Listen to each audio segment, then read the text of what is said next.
Cette étoile est dans sa phase T Tauri. Elle est entourée d'un disque géant en forme de donut composé de cercles de poussière et de gaz. La plupart des matériaux du disque retombent sur l'étoile, mais certaines particules de poussière se heurtent les unes contre les autres. Si la collision est relativement douce, elles s'agglomèrent pour former des objets beaucoup plus grands.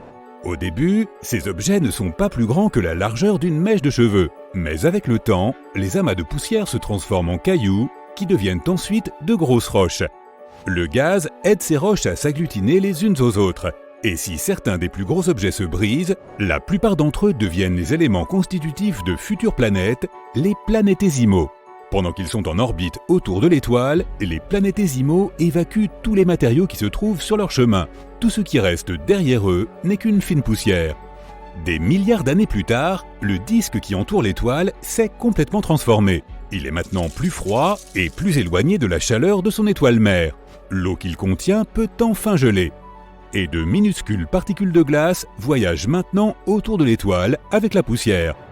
Avec le temps, elles forment des boules de neige qui se transformeront plus tard en noyaux planétaires géants. Et comme ces régions de l'espace sont plus froides, les molécules de gaz qui s'y trouvent ralentissent et sont attirées par ce noyau. Les astronomes pensent que c'est ainsi que se sont formées les géantes gazeuses comme Jupiter, Saturne, Uranus ou Neptune. Il est intéressant de noter que Jupiter et Saturne ont été les premières planètes à s'être formées dans le système solaire. Il ne leur a fallu que 10 millions d'années environ. Plus près de l'étoile, d'autres planètes ont ensuite commencé à apparaître. Ce sont des planètes telluriques comme Mercure, Vénus, la Terre et Mars. Ces corps spatiaux peuvent mettre des dizaines de millions d'années à se former après la naissance de leur étoile. Une fois que les planètes commencent à tourner autour de leur étoile, on parle de système planétaire. Ce système peut être composé d'une ou plusieurs planètes et inclure des satellites naturels, des astéroïdes, des planètes naines, des météoroïdes et des comètes. Le Soleil et les 8 planètes qui tournent autour de lui sont connus sous le nom de système solaire. La planète la plus proche du Soleil est Mercure. Ce monde ressemble étrangement à la Lune, le satellite naturel de la Terre. Mais de près, il devient clair que ce n'est qu'une illusion. Mercure est l'une des 4 planètes telluriques du système solaire, elle a donc une surface solide. Pourtant, il y a des cratères créés par les roches spatiales. Mercure est la plus petite des 4 planètes intérieures, son diamètre n'est que de 4800 km. Si tu voulais faire le tour de Mercure en conduisant ta voiture à une vitesse de 80 km/h sans t'arrêter, il te faudrait environ 2 jours et demi. Mais conduire sur cette planète ne serait pas une tâche facile. Sa surface est parsemée de gigantesques collines aux pentes abruptes. Certaines d'entre elles atteignent une hauteur de 3000 mètres. Mercure n'a pas d'atmosphère et les températures sur la planète sont extrêmes, 420 degrés Celsius le jour et moins 180 degrés Celsius la nuit. C'est aussi la 2e planète la plus dense du système solaire, dépassée seulement par la Terre.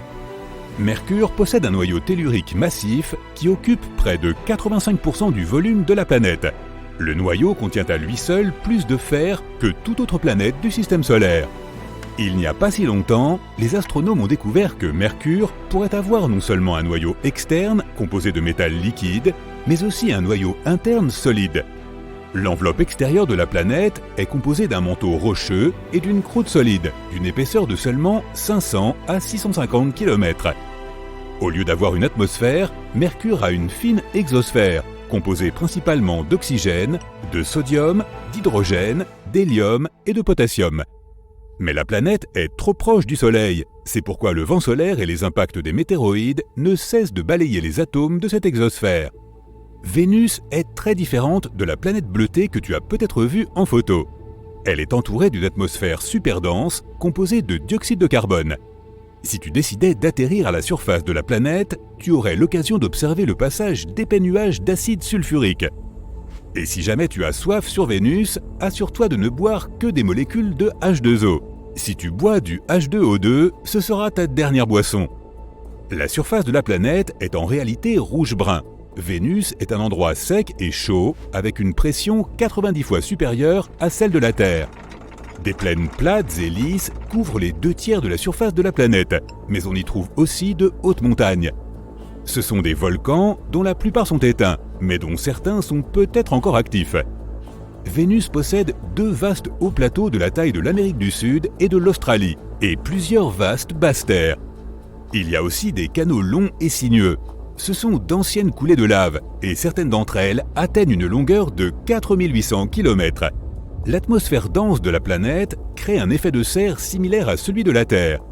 Il piège la chaleur et les températures sur Vénus montent jusqu'à 470 degrés Celsius, ce qui est assez chaud pour faire fondre le plomb. La pression à la surface de la planète est la même qu'à une profondeur de 900 mètres sous l'eau sur Terre. Elle est donc colossale. Le noyau de fer métallique de la planète fait 3800 km de large. C'est presque autant que la distance entre New York et Los Angeles. La couche suivante est un manteau rocheux fondu d'une épaisseur de 2000 km. Les entrailles de Vénus sont recouvertes d'une croûte qui se compose principalement de basalte et mesure entre 10 et 20 km de large. L'atmosphère épaisse de la planète est cauchemardesque. Elle est composée à 96% de dioxyde de carbone, complété par 3% d'azote et d'épais nuages d'acide sulfurique. La Terre est la troisième planète en partant du Soleil. Depuis l'espace, elle ressemble à une bille bleue avec des zones de tourbillons verts, jaunes, bruns et blancs. Toute cette côte bleue est évidemment de l'eau liquide, couvrant pas moins de 71% de la surface de notre planète.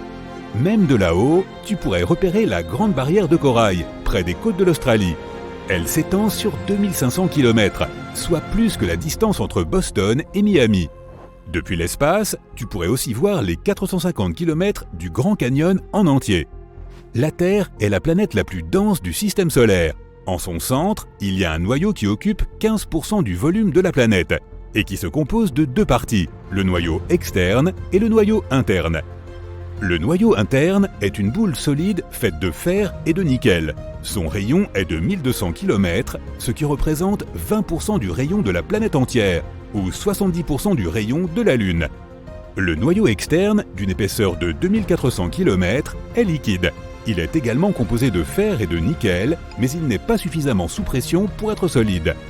La température à la frontière entre le noyau interne et le noyau externe est de 6000 degrés Celsius, soit autant que la surface du Soleil, et la pression qui y règne est 3,3 millions de fois supérieure à la pression atmosphérique au niveau de la mer. Le noyau externe est entouré par le manteau. Cette couche a une épaisseur d'environ 2900 km et représente près de 84% du volume total de la Terre. Elle est constituée de roches silicatées riches en fer et en magnésium. La croûte est une couche relativement fine qui n'occupe qu'1% du volume de la Terre. Avec la partie supérieure du manteau, elle est divisée en plaques tectoniques qui bougent aussi vite que tes ongles poussent et laissent la chaleur s'échapper de l'intérieur de la Terre. La croûte est principalement composée d'oxygène, de silicium, d'aluminium, de fer et d'autres minéraux. La quatrième planète en partant du Soleil est Mars. C'est la dernière des planètes intérieures, ou telluriques car elles sont composées de roches et de métaux. Ce monde est glacial. Les températures y chutent jusqu'à moins 62 degrés Celsius. De loin, la planète a l'air rougeâtre. C'est surtout parce que le sol y est recouvert de poussière de couleur rouille. La même poussière fine flotte dans l'air. Mars est pleine de couleurs. Elle arbore des teintes dorées, brunes, fauves et même verdâtres. Ces couleurs dépendent des minéraux qui composent le sol. La taille de la couche de poussière varie d'une zone à l'autre, mais dans la plupart des endroits, elle fait 2 mètres d'épaisseur. La surface de la planète est rocheuse. Elle est couverte de lits de lacs asséchés, de cratères, de volcans et de canyons.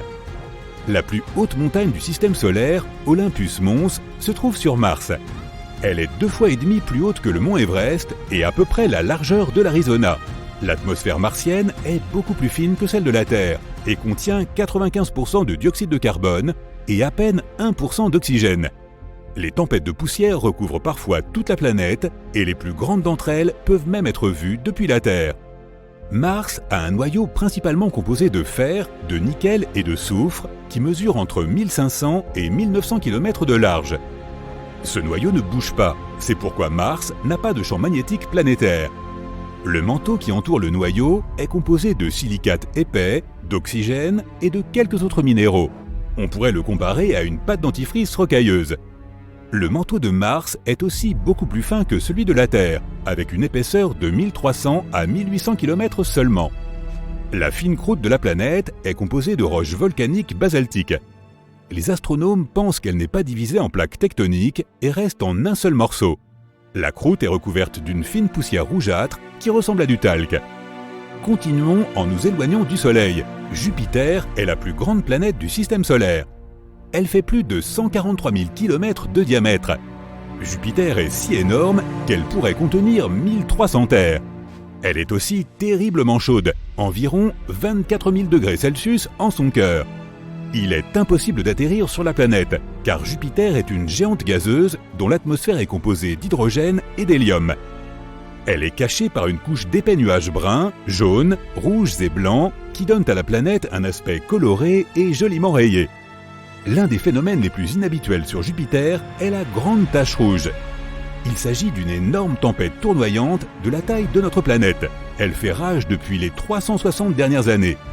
La couleur de la tempête varie du rose saumon mêlé de blanc au rouge brique foncé. Il y a énormément de vent sur Jupiter, avec des vitesses allant de 320 à 650 km/h. Comme mentionné, Jupiter est une géante gazeuse. Si la planète était 80 fois plus massive qu'elle ne l'est aujourd'hui, elle aurait une chance de se transformer en une minuscule étoile de type naine rouge. On ne sait toujours pas si le noyau de la planète est une boule de liquide en fusion ou une roche solide de 14 à 18 fois la masse de la Terre. Il y a même des preuves que le noyau de la géante gazeuse pourrait être en train de fondre en ce moment même. Quoi qu'il en soit, les températures au centre de Jupiter atteignent 35 000 degrés Celsius. Environ 90% de l'atmosphère de la planète est composée d'hydrogène. Les 10% restants sont constitués d'hélium avec d'infimes traces d'autres gaz. Sous l'immense pression atmosphérique, les gaz d'hydrogène et d'hélium se transforment en un fluide dense. Plus près du noyau, ce liquide devient un mélange d'hydrogène et d'hélium métallique. Comme il n'y a pas de sol solide sur la planète, les astronomes définissent la surface de la planète comme le point où la pression atmosphérique est égale à celle de la Terre. Mais tu ne pourrais pas te tenir debout sur cette surface, puisque ce n'est qu'une énième couche de gaz. Toutefois, l'attraction gravitationnelle y est plus de 2,5 fois plus forte que sur notre planète. À l'instar de Jupiter, Saturne n'a pas de surface solide. Cette planète est aussi composée principalement d'hydrogène et d'hélium. Si tu la visitais, tu remarquerais que la température et la densité sur Saturne changent à mesure que tu t'enfonces. Si tu voulais marcher sur la surface de Saturne, tu tomberais tout simplement dans la planète. Sa gravité est similaire à celle de la Terre et la densité à la surface est très faible. C'est pourquoi tu tomberais en chute libre jusqu'à ce que la pression toujours plus forte t'écrase. Vu d'en haut, il semble que la géante gazeuse ait une surface. La sphère jaune-brun, apparemment solide, est entourée de couches de nuages. La couche extérieure visible est constituée de nuages d'ammoniac. Sous eux, il y a des nuages hydrosulfuriques, et la couche la plus interne est constituée de nuages d'eau. Saturne est un endroit extrêmement venteux. La vitesse du vent atteint ici 1800 km/h à l'équateur. À titre de comparaison, la vitesse des vents la plus élevée sur Terre ne dépasse pas 400 km/h. Saturne est principalement composé d'hydrogène et d'hélium, avec quelques traces de méthane, d'ammoniac et d'eau. Mais elle contient plus de soufre que Jupiter, ce qui donne à la planète une teinte orange semblable à celle du smog. L'atmosphère de Saturne n'est pas vraiment différente de sa surface, mais plus tu vas en profondeur, plus la pression est élevée. À un moment donné, cela conduit l'hydrogène à se liquéfier. Et encore plus en profondeur vers le centre de la planète, ce gaz liquéfié se transforme en hydrogène métallique. Comme Jupiter, Saturne pourrait avoir un noyau rocheux, entouré d'hydrogène et d'hélium. Néanmoins, même s'il est composé de matériaux rocheux, le noyau peut toujours être liquide. L'une des caractéristiques les plus reconnaissables de Saturne, ce sont ses superbes anneaux gris, beige et fauve. Ces groupes de petits anneaux sont constitués de morceaux de roche et de glace. Saturne a aussi 53 lunes qui ont été confirmées et nommées. 29 autres lunes attendent encore la confirmation de leur découverte et leur nom officiel. Titan, un monde glacé plus grand que notre Lune et même que Mercure, est la plus grande des lunes de Saturne. Saturne est la planète la moins dense du système solaire. Sa densité moyenne est d'1/8 de celle de la Terre. Si tu trouvais une piscine assez grande pour contenir la planète aux anneaux, elle flotterait à la surface. Et pourtant, du fait de son grand volume, la planète est 95 fois plus massive que la Terre. Plus loin, la boule de glace et de gaz bleu-vert située à 2,7 milliards de kilomètres du Soleil s'appelle Uranus. Cette géante de glace arbore cette jolie teinte grâce à la lumière du Soleil qui se reflète sur la surface de la planète. Uranus n'est pas solide. Si un petit astéroïde entrait en collision avec elle, il traverserait simplement la haute atmosphère et s'enfoncerait dans le centre liquide glacé. Uranus est en orbite inclinée autour du Soleil. C'est la seule planète dont l'axe pointe presque directement vers notre étoile. Cela pourrait être dû à une collision avec un grand corps spatial peu après la formation de la planète. En été, la planète fait face à des tempêtes extrêmes. Elles ne se produisent que lorsqu'Uranus est chauffé au maximum. Une telle tempête peut parfois s'étendre sur plus de 10 000 km, ce qui est presque la distance entre le Japon et les États-Unis. La planète a 2 ensembles d'anneaux. Le système interne est composé de 9 anneaux fins et sombres, tandis que les anneaux extérieurs sont lumineux, un bleu et un rouge. Au centre même d'Uranus se trouve un noyau rocheux. Il est petit, à peine la moitié de la masse de la Terre. Comparé aux autres planètes, le noyau d'Uranus est plutôt froid, à peine 5000 degrés Celsius. Un manteau de glace entoure le noyau solide. Il occupe environ 80% du volume de la planète. Mais ce n'est pas la glace à laquelle on pense.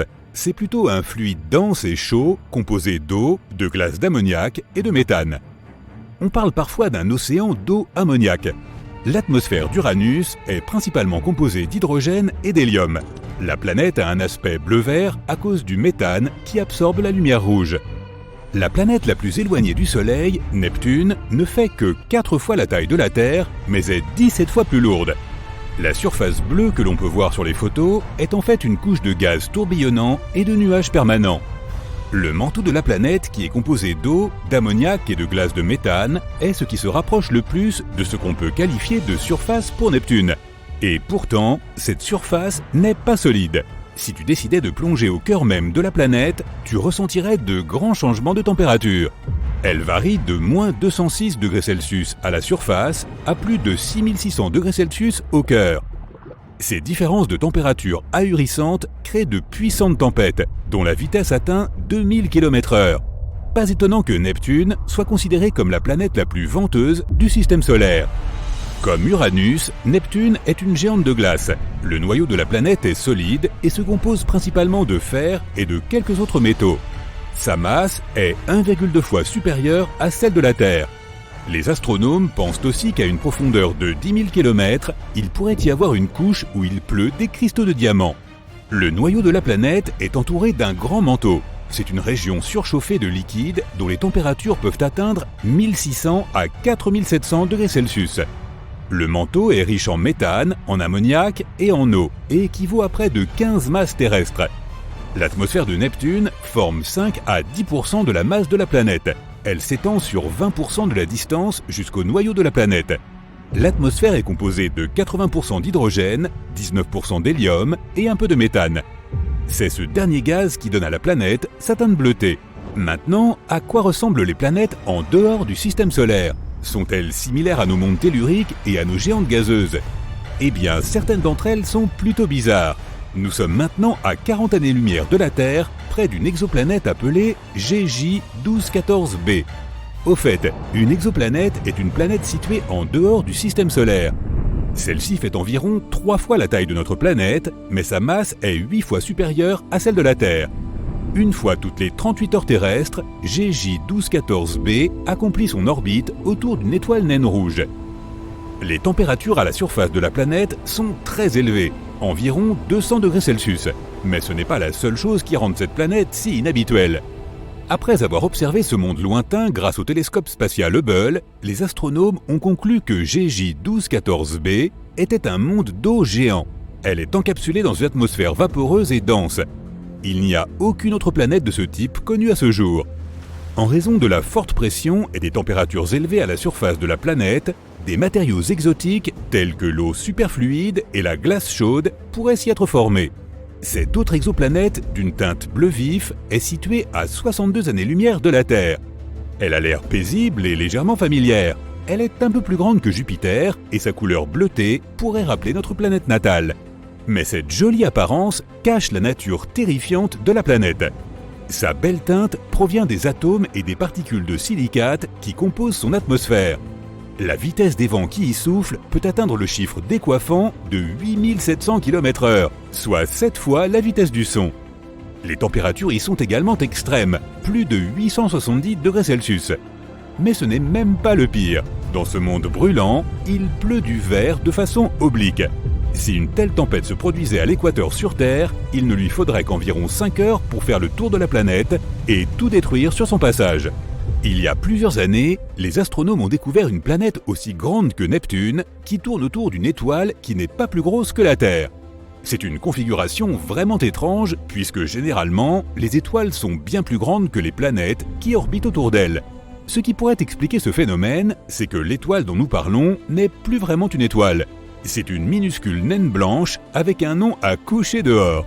Cette naine est plutôt un squelette stellaire. Elle ne peut plus fusionner les éléments dans son noyau, ce qui pourrait l'empêcher de s'effondrer sous sa propre gravité. À l'heure actuelle, c'est un corps spatial hautement compressé et fumant, dont la température folle est de 27 500 degrés Celsius. En d'autres termes, l'étoile est si chaude qu'elle vaporise lentement la planète voisine.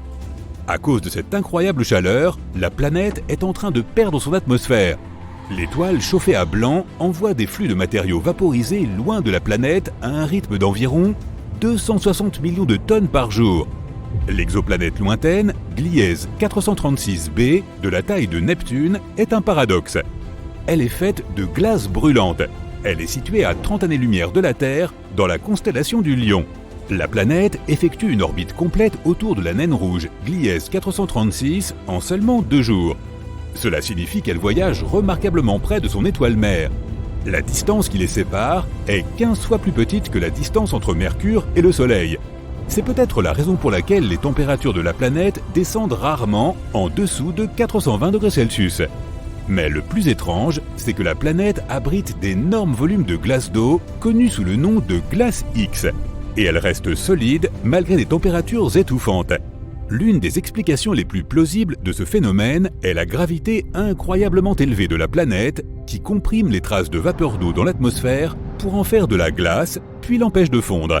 À environ 4000 années-lumière de la Terre se trouve une planète qui semble être un énorme diamant. Elle fait 5 fois la taille de la Terre et il lui faut seulement 2 heures et 10 minutes pour orbiter autour de son étoile mère, qui est un pulsar tournant 10 000 fois par minute. La planète est plus dense que toutes les autres découvertes jusqu'à présent et se compose principalement de carbone. Elle est si dense que les astronomes pensent que ce carbone pourrait être cristallin, ce qui signifie qu'au moins une partie de la planète n'est rien d'autre que du diamant pur. Maintenant, regarde cette Jupiter chaude. C'est le nom utilisé pour décrire les planètes qui orbitent trop près de leur étoile. Sur WASP 76b, il pleut du fer la nuit. Quant au côté diurne de cette planète, les températures y montent jusqu'à 2300 degrés Celsius, ce qui est suffisant pour vaporiser du métal. Cette planète bizarre est juste un peu plus petite que Jupiter. Elle est située à 640 années-lumière de la Terre. Les conditions météorologiques terrifiantes de ce monde sont dues à son orbite extrême. WASP 76b est 10 fois plus proche de son étoile mère que Mercure ne l'est du Soleil, ce qui fait que cette étoile et l'énorme planète sont en rotation synchrone. L'un des côtés de WASP 76b est toujours en train de cuire dans la chaleur provenant de l'étoile, tandis qu'une nuit éternelle règne sur l'autre côté. À seulement 20 années-lumière du Soleil, une étrange planète vagabonde erre dans la Voie lactée. Cette planète n'a pas d'étoile mère, mais ce monde nomade possède un champ magnétique incroyablement puissant. Selon une étude de 2018, il est 4 millions de fois plus puissant que le champ magnétique de la Terre. Cette exoplanète, au nom long et compliqué, produit aussi des aurores polaires étonnantes. Lorsque SIMP a été découverte en 2016, les astronomes pensaient avoir repéré une naine brune, c'est-à-dire un objet trop grand pour être une planète et trop petit pour être une étoile. Mais une autre étude a prouvé que la chose était assez petite pour être considérée comme une planète. Bien sûr, cette planète est un mammouth parmi ses pairs. Son rayon est 1,2 fois supérieur à celui de la plus grande planète du système solaire, Jupiter, et sa masse est plus de 12 fois supérieure.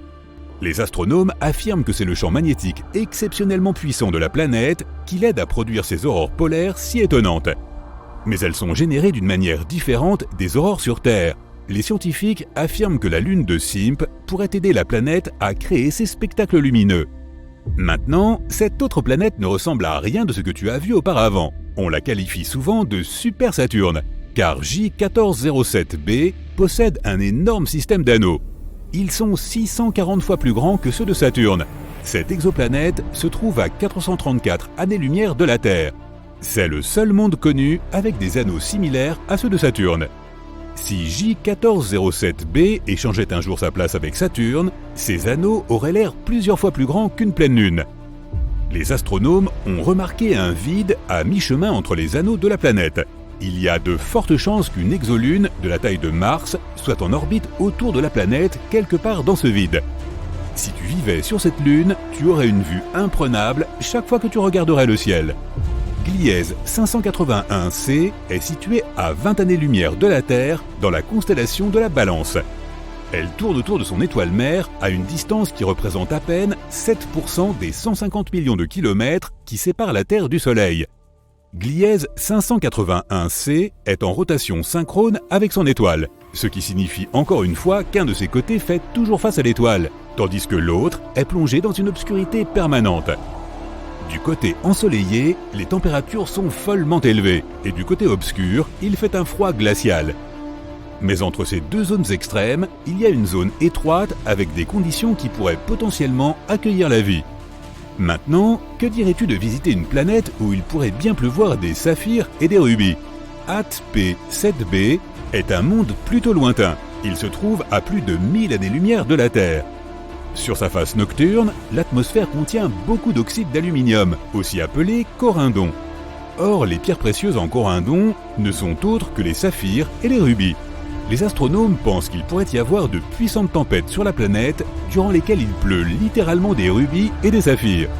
C'est pourquoi ces gemmes pourraient être éparpillées sur toute la planète. Il existe une planète qui dévore la lumière. Elle s'appelle WASP-12b et c'est l'une des exoplanètes les plus sombres que nous connaissions. C'est parce que son côté diurne consomme la lumière au lieu de la renvoyer dans l'espace. La planète est énorme, 2 fois la taille de Jupiter, et elle piège plus de 94% de la lumière qui tombe dans son atmosphère. C'est peut-être la raison des températures folles qui y règnent, 2500 degrés Celsius. WASP-12b voyage si près de son étoile mère qu'elle effectue son orbite en l'équivalent d'une journée. Sa face nocturne est 2 fois plus froide que sa face diurne, avec seulement 1200 degrés Celsius.